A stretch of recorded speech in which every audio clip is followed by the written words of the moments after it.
Nature food and more. ಇವತ್ತಿನ ದಿನ ನಾನು ನವರಾತ್ರಿ ವ್ರತ ಮಾಡುವವರಿಗೆ ಒಂದು ದೋಸೆ ಹೇಳ್ಕೊಡ್ತಾ ಇದ್ದೀನಿ.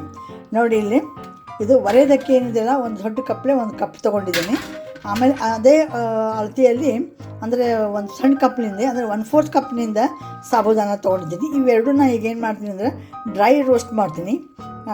ಎಣ್ಣೆ ಏನೂ ಹಾಕಬಾರ್ದು, ಡ್ರೈ ರೋಸ್ಟ್ ಮಾಡಿಬಿಟ್ಟು ಅದರ ನಮಿ ಏನಿರ್ತದಲ್ಲ, ಹಸಿ ಇದು ಅದು ಹೋಗಬೇಕು, ಅಷ್ಟು ಹುರ್ಕೋಬೇಕು.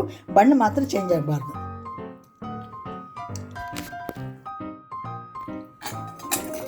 ಬಿಸಿ ಆಗುವವರೆಗೆ ಅದನ್ನು ನಮಗೆ ಹೋಗೋವರೆಗೆ ಏನು ಮಾಡಬೇಕು, ಹುರ್ಕೋಬೇಕು. ಅದರಿಂದ ಕಲರ್ ಚೇಂಜ್ ಆಗಬಾರ್ದು.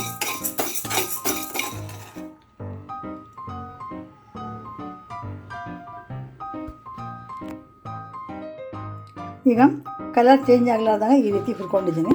ಇದು ಪೂರ್ತಿ ತಣ್ಣಗಾಗಬೇಕು. ತಣ್ಣಗಾದಿಂದ ಮಿಕ್ಸಿಗೆ ಹಾಕಿಬಿಟ್ಟು ಎಷ್ಟು ನುಣ್ಣಗಾಗ್ತದಲ್ಲ ಅಷ್ಟು ನುಣ್ಣಗೆ ಅದನ್ನೇನು ಮಾಡಬೇಕು, ಪುಡಿ ಮಾಡ್ಕೋಬೇಕು. ಮಾಡ್ಕೊಂಡಿದ್ದು ನಾನು ಆರ್ಲಿಕ್ಕೆ ಇಟ್ಟಿದ್ದೀನಿ. ಈಗ ಆರಿಂದ ಮಾಡಿ ನಿಮಗೆ ತೋರಿಸ್ತೀನಿ. ನಾನು ದೋಸಾದು ಪ್ರಿಮಿಕ್ಸ್ ತೋರಿಸಿದ್ದಲ್ಲ, ಅದೇ ರೀತಿ ವ್ರತದ್ದು ಇಡ್ಲಿ ಪ್ರಿಮಿಕ್ಸ್ ತೋರಿಸ್ತಾ ಇದ್ದೀನಿ. ನೋಡಿ, ಈಗ 1 ಕಪ್ನಿಂದ ನಾನು ಒರೆಯೋದಕ್ಕೆ ಹಾಕ್ಕೊಂಡಿದ್ದೀನಿ. ಇದು ಸಾಮೆ ಅಕ್ಕಿನೂ ಅಂತಾರೆ. ಆಮೇಲೆ 1/4 ಕಪ್ನಷ್ಟು ಇದು ಥರ ಸಾಬೂದಾನ ಹಾಕ್ಕೊಂಡಿದ್ದೀನಿ. ನೋಡಿ, ಈಗ ಇದೇ ಇದರಲ್ಲಿ ಹಾಕ್ಕೋಬೇಕು ನೀವು, ಈ ಮಾಪ್ನಲ್ಲಿ.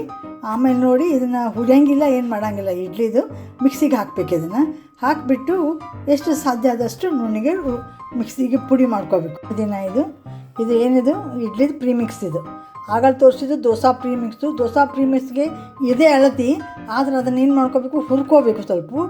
ಇದನ್ನು ಹಂಗೆ ಹುರಿಲಾರ್ದೇ ಮಾಡಬೇಕು. ಇದು ಯಾವ ಬೇಕಾದ್ರೂ ಇಡ್ಲಿ ಮಾಡ್ಕೊರಿ, ನೀವು ಸಾದಾ ಇಡ್ಲಿ ಮಾಡ್ಕೊರಿ, ತಟ್ಟೆ ಇಡ್ಲಿ ಮಾಡಿರಿ, ಯಾವ ಇಡ್ಲಿಗೂ ಇದು ಬರ್ತದೆ. ಇದು ಮಾಡೋ ಮುಂದೆ ನಾನು ಇವೆರಡು ಪ್ರಿಮಿಕ್ಸ್ ಮೊದಲಿಗೆ ನೋಟ್ ಮಾಡಿ ಇಟ್ಕೊರಿ. ನಾನು ಯಾವಾಗ ಮಾಡ್ತೀನಲ್ಲ, ಇದು ಪ್ರಿಮಿಕ್ಸ್ ಅಂತ ಮಾಡಿ ಇಟ್ಟಿದ್ದೀನಿ. ಆವಾಗ ನಾನು ನಿಮಗೆ ತೋರಿಸ್ತೀನಿ ಅದನ್ನು ಹೆಂಗೆ ಮಾಡೋದು.